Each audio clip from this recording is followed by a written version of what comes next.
So, Paramount Plus. The question a lot of people have is it worth getting?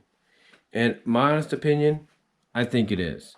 Because I think it's inevitable, and let's be honest, it is, inevitable that when it comes to any streaming service that gets announced, as to, be coming into existence in the future, and by them promoting all these shows and movies that you could have access to, you cannot tell me that neither of us will not say to ourselves, "Nah, I'm good. I'm good with what I have. I don't need it." Because guess what? There might be some that might say that, but in the end, most of us are going to be like, "Yeah, let's try it out. Let's see what happens." Because one of the ways they entice you into basically trying them out is by giving you two options. One is a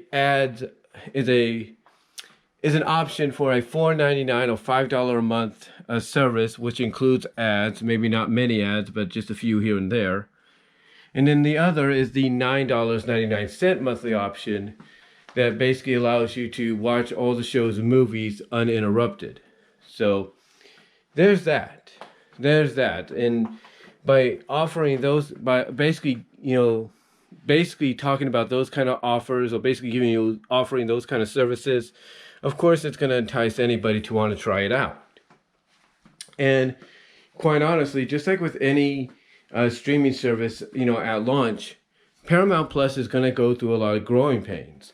Mostly the number one growing pain is having certain titles, from shows and movies available to the public at launch. Because yes, just like a lot of other services, it's got a plentiful amount of movies and shows available. There's no doubt. It's got like a smorgasbord of shows and movies. I mean, if you're a fan of the classic 2003 TMNT series, it's on there. All the seasons are on there. You're a fan of all the Deke Entertainment Wild Brain owned Sonic the Hedgehog cartoons of the 90s, all of them are on there. From Adventures, Sonic SatAM, and Sonic Underground, they are on there. You like Heathcliff and the Cadillac Cats? It's on there. You like Family Ties? It's on there. You like I Love Lucy? It's on there. Anything you can think of that was part of CBS All Access, is on there, along with other stuff that was not on CBS All Access when it was a thing before it basically evolved into Paramount Plus. And now not only do you get those shows and movies that were there, but you get more. You get lots more.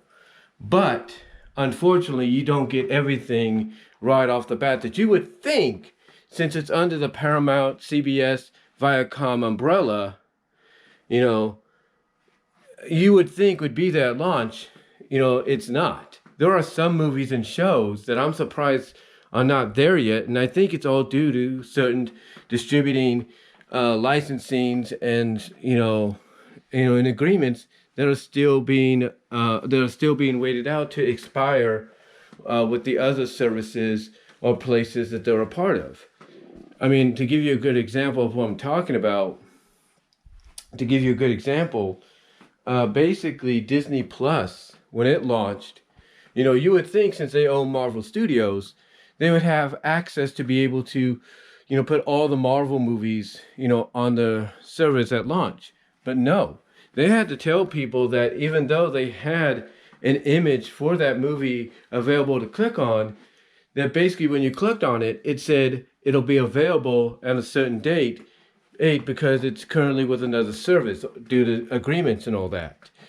So, so basically Disney had to wait until a certain time frame for movies like, let's say, Age of Ultron, Infinity War, the first Avengers movie, Black Panther. They had to wait basically until the licensing or the distributing streaming service licensing with Netflix expired before they got access to them for Disney Plus. So there's a lot of... So basically, that's pretty much what Paramount's going to be going through now as well. That's the number one growing pain it's going to go through right now, is they have to wait until the distributing license and streaming licensing agreements, with other services like Netflix and HBO Max and Disney maybe and all that, expires before they can, reclaim distributing ownership and the streaming ownership of the properties. One show that I thought would be on there right off the bat is Valerie / The Hogan Family, which is a CBS Viacom show that was shown on CBS back in the 80s and then syndication. But I guess because one of the studios behind its existence is Warner Brothers, that's a whole behind the scenes situation, and hopefully they'll work out, and then eventually they'll probably more than definitely get the show, I should say. Sorry, I had to think of what I was going to say there. They'll more so than anything get the show onto Paramount Plus. So yeah, there's that. I mean, Disney had to wait a while before they could work out agreements to get dinosaurs, the 90s sitcom Dinosaurs, on their network, on the service, as well as the Muppet Show. So now, Paramount Plus is going to be going through something similar, to where they have to wait until certain agreements are worked out, or certain streaming licensing agreements are expired, before they can gain access once again to those properties that they rightfully own and could bring, if not will bring, to Paramount Plus. So, in the end, is Paramount Plus worth getting? Absolutely. Is it worth the $4.99 or $9.99 option?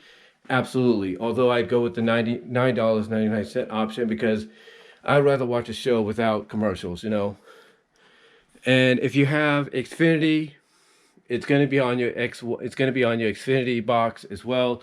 Still have to pay the $9.99 fee, because unlike Peacock, it won't be added to, or HBO Max, it won't be added as part of your subscription or anything like your current Xfinity subscription or anything like that.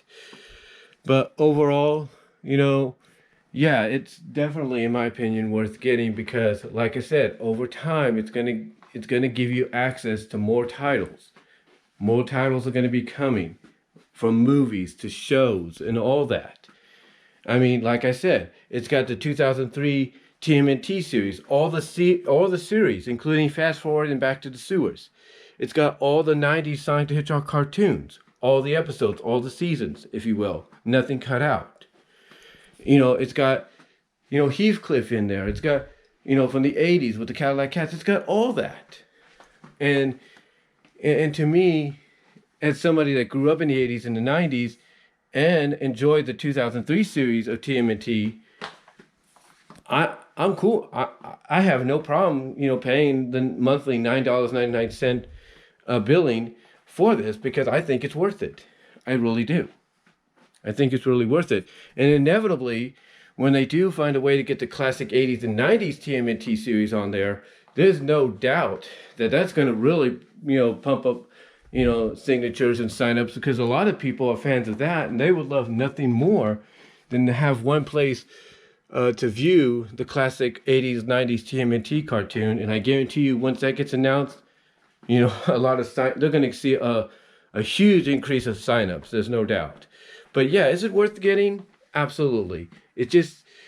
All it's going to take basically from a lot of us is patience, because it's going to take time before a lot of titles from movies and shows, animated, live action, will be available. But believe me, once it happens, once it occurs, I think everybody will be happy. But let me know what your thoughts are, though, guys. Do you think Paramount Plus is worth it? I think it is. And I will talk to you later. Be careful. Stay safe. I am out.